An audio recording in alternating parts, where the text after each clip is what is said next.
శుభోదయం అందరికీ. నా పేరు కే సింధు. నేను కేవీ పాఠశాలలో 9వ తరగతి చదువుతున్న విద్యార్థిని. పాఠం పేరు ధర్మాంజులు. కవి పేరు చేమకూర వెంకట కవి. కాలం 17వ శతాబ్దం. కావ్యాలు సారంగధర, చరిత్ర, విజయ విలాసం. ప్రత్యేకత ప్రతిపద్య చమత్కార చనుడు.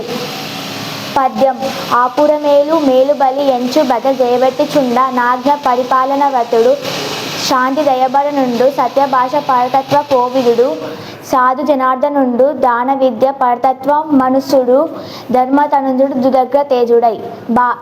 భావం యమధర్మరాజు వడపుత్రుడైన ధర్మరాజుకు ఇచ్చిన ఆజ్ఞల ప్రకారం తాను కూడా ప్రవర్తించాలని దీక్ష కలవాడు. శాంతిదయ అనే మహాగుణాలను ఆభరణాలుగా ధరించిన వాడు.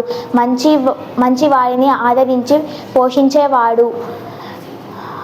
దానం చేయడం అనే విద్య పట్ల ఆసక్తి గల మనసున్నవాడు. నిశ్చిత ప్రకారం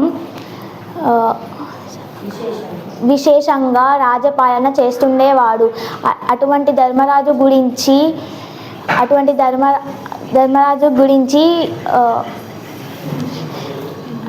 ప్రజలంతా మేలుబలి అంటూ జేజేలు పలుకుతున్నారు. ధన్యవాదాలు.